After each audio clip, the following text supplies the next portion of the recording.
Hola, yo soy Rosana Sánchez, soy investigadora en el Instituto de Biotecnología Campus Morelos y nos encontramos en la ciudad de Cuernavaca. También soy tutora de este programa de posgrado. Reciban todas y todos un cordial saludo. Hoy les quiero compartir cuáles son los temas centrales de la investigación que realizamos en nuestro grupo, del cual soy la investigadora principal.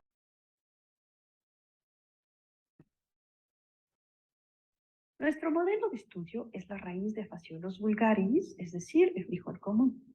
En particular, nos interesa la relación simbiótica que establece con una bacteria del suelo conocida como Rhizobia, tipo gran negativa. Entre los endosimbiontes compatibles con Phaseolus vulgaris tenemos a Rhizobium ethni y Rhizobium tropici. Una breve descripción de nuestro modelo de estudio. Nos encontramos en la rizosfera, en donde Rhizobia activa genes NOD responsables de la síntesis y secreción de estas moléculas bacterianas señalizadoras conocidas como factores NOD, los cuales son percibidos por estas células muy específicamente en la raíz de la leguminosa. De tal manera que la interacción bacteria-pelos radicales da lugar al proceso de infección, el cual consiste en, primera etapa, se pliega el ápice del pelo radical, en cuyo pliegue quedan atrapadas las bacterias y se favorece su división. También encontramos que en esta pequeña cámara de infección se induce la invaginación de la membrana plasmática del pelo radical, formando una estructura transtubular conocida como hilo de infección, lo cual da inicio al proceso de infección. Posteriormente, lo que tenemos es que sabemos que existe una precisa coordinación entre la formación y elongación del hilo de infección hacia la zona cortical de la raíz. Se induce la división de estas células corticales, que en el caso particular de Phaseolus vulgaris tiene lugar en la capa de células subepidermales adyacentes al sitio de infección. La siguiente etapa es que la división celular da lugar a una masa celular conocida como primordio, el cual se diferencia a nódulo fijador de nitrógeno, que se caracteriza por tener células infectadas con bacterias que son las responsables de la fijación de nitrógeno. Nuestros proyectos están centrados justamente en la coordinación que existe entre el avance del hilo de infección y la división celular. También nos interesan los procesos de endocitosis que se llevan a cabo para permitir la formación del hilo de infección. Hoy en día sabemos que la nodulación ha reclutado programas propios del desarrollo de la raíz. Por lo tanto, en nuestro grupo hemos optado por utilizar algunos de estos genes para visualizar el proceso de división celular y de endocitosis y tratar de discernir un poco los mecanismos moleculares y celulares involucrados en la nodulación. Para ello generamos raíces transgénicas que expresan marcadores específicos seleccionados en función traduccional con proteínas fluorescentes. Asimismo, nos enfocamos en caracterizar la actividad de los promotores de genes seleccionados con la intención de confirmar su actividad tejido y célula específica. Una tercera herramienta que utilizamos es la bacteria Rhizobium ethli, que expresa la proteína DSRED, lo que nos permite dar seguimiento al proceso de formación y elongación del hilo de infección. Otra herramienta que utilizamos es un marcador de placa celular, que es una estructura propia de la citocinesis en células vegetales. También somos capaces de ver los núcleos en todas las células de la raíz. Para seleccionar las raíces transgénicas utilizamos estereomicroscopía de epifluorescencia, mientras que el análisis de la actividad de los promotores lo realizamos por estereomicroscopía de luz blanca o microscopía. Análisis más resolutivos los realizamos en el microscopio confocal. Cuando decidimos estudiar la dinámica entre el hilo de infección y la primera división celular, teníamos imágenes en mente como las que aquí tenemos, en donde vemos que el hilo de infección ya salió del pelo radical y las células subepidermales están divididas. Entonces, nos propusimos analizar a detalle lo que el microscopio confocal nos permitía visualizar cuando la infección se encontraba en la etapa microcolonia, cuando el hilo de infección se elongaba o bien cuando ya había cruzado a las células subepidermales. Lo que hemos aprendido es que en cuanto se establece una microcolonia, el tamaño de las células subepidermales disminuye considerablemente y sigue esta tendencia hasta estabilizarse en las etapas 3 y 4.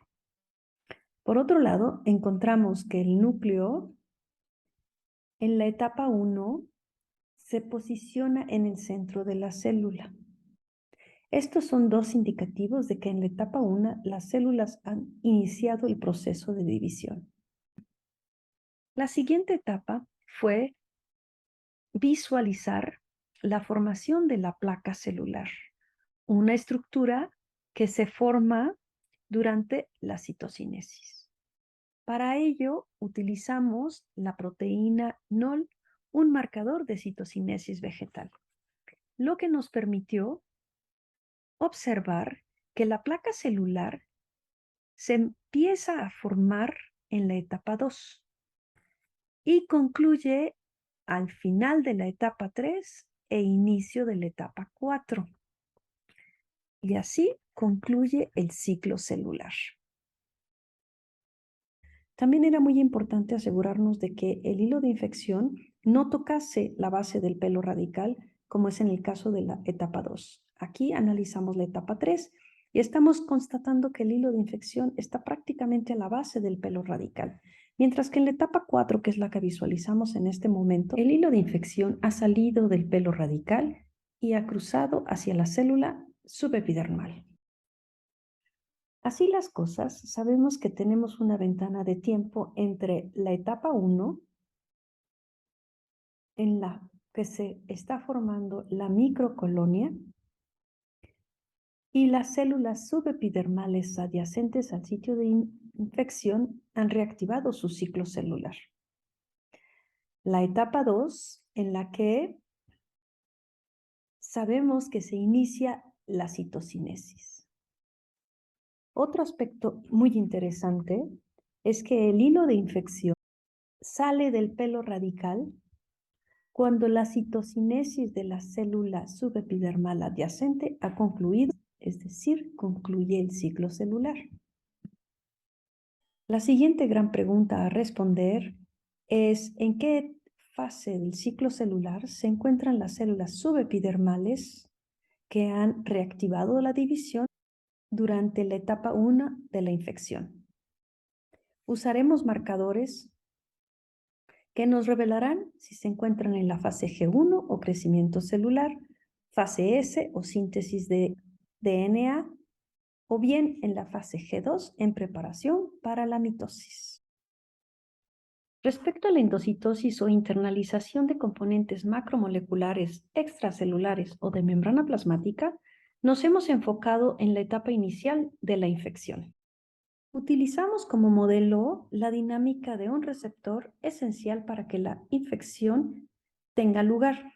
Me refiero a CIMRK, en este caso en fusión traduccional con la proteína GFP, la cual detectamos en la membrana plasmática, así como asociada a PONCTA intracelulares que hoy sabemos corresponden a eventos de endocitosis. En ausencia de rizobia, el receptor CIMRK se encuentra en la membrana plasmática del pelo radical, mientras que la inoculación con rizobia induce la internalización o endocitosis del receptor como parte del mecanismo de señalización que se requiere para que la infección se lleve a cabo. Estamos trabajando en demostrar cuál es la distribución subcelular de este receptor en el sitio de formación de la microcolonia y del hilo de infección. Espero que pronto pueda relatarles lo que encontramos. Agradezco la atención brindada y espero que los proyectos aquí expuestos les sean de inspiración para realizar un posgrado.